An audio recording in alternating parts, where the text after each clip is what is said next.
Step 4 didn't really go very well. Which one was step 4? Which one's step 4? Do you know what step 4 is? Right, we gotta get a picture of the Bungee food. I know back in the day in Chicago, there was a very infamous Chinese food restaurant we used to order from. They used to just deliver us crazy amounts of Chinese food all the time. What's this crap? That looks good. Ming Choi is the one place that you can get roasted chicken, pizza, and barbecued pork fried rice, all delivered within 20 minutes. I don't think that really accelerated the process development so much as it sort of filled it with a lot of bathroom breaks. Because Halo 1 happened really big, I don't think there's any doubt that there wasn't going to be a Halo 2. We're like, we should do another one, you know, because we're out of margaritas and, you know, they're expensive. We're going to need more. Halo 2 is moving. Time begins to crawl. But we're still not telling if we'll ship this fall. Maybe Bungie needs to see Robbie give a piece to me. A piece to me.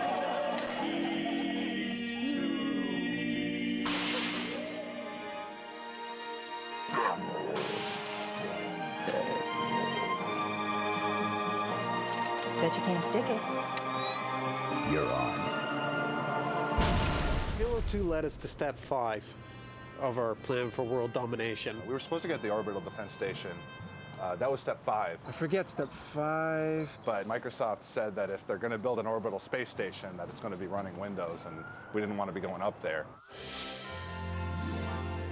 Oh, it's been recovered. We're trying to move on to giving it away. Ling Ling is a severed dog's head in a jar. One of the guys from the Chicago office had a roommate who was a medical student, and he brought Ling Ling home as homework. He moved out and left Ling Ling behind, and she's been here ever since. Of all the Chicago traditions we should have left behind. The last thing you want to see when you pop open your closet is a severed dog's head. Other people just run away or barf. But Ling Ling's head, if you have faith, it's going to help us dominate. If you want to dominate, try this puppy. There were a lot of reasons that it was important for us to move to another building. One is that Bungie is all about having its own identity. It was because of the parking, man. I mean, now they have valets, so maybe that would have changed things. A lot of people just felt like we were just part of the Borg. There's definitely a great deal of love between Bungie and Microsoft.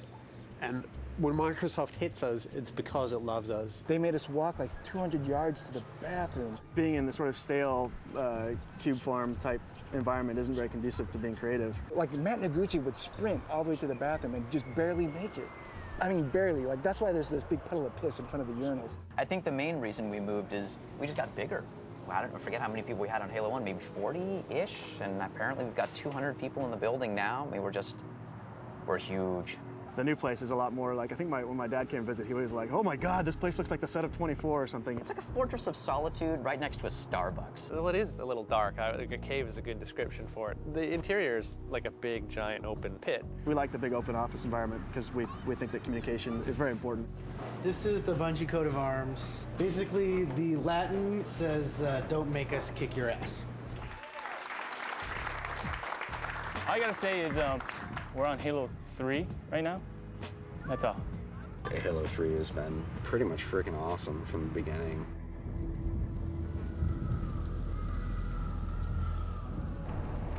Crazy fool. Why do you always jump? This is humanity's final stand. Here, at Earth. Halo has a life of its own, and it lives and breathes and consumes everything in its path. Step 7 had something to do with getting more women to work at the company, but that's not going so high. I'm actively working on number 7 every day, laying out my schemes, my plans. You're either an ally or an enemy, so you must choose a side. Because when you get to 7, someone's got to do it. On that final day, when our enemies find themselves all standing together on a giant cargo net, on a highly sprung giant mechanism waiting to be hurled into the sun, they will look to themselves and say, This agenda has been posted publicly on BungieNet for 7 years, and we paid no attention. If only we'd looked. 10 years into the future, it's hard to imagine.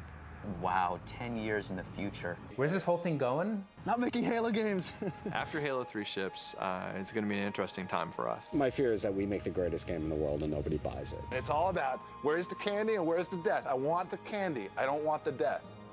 So I think in 10 years, games are going to be a lot more fun. I'm trying to recreate some of that wandering we did at the beginning of Halo 1 and we did at the beginning of Pathways. Keeping everyone super motivated, hoping that we're going to create something beautiful. Hopefully Chucky won't be clipping his toenails in the middle of the meeting room. 10 years in the future, I just want to be making games. Ha! Talk to me after the next trilogy. I'm gonna be in there, right?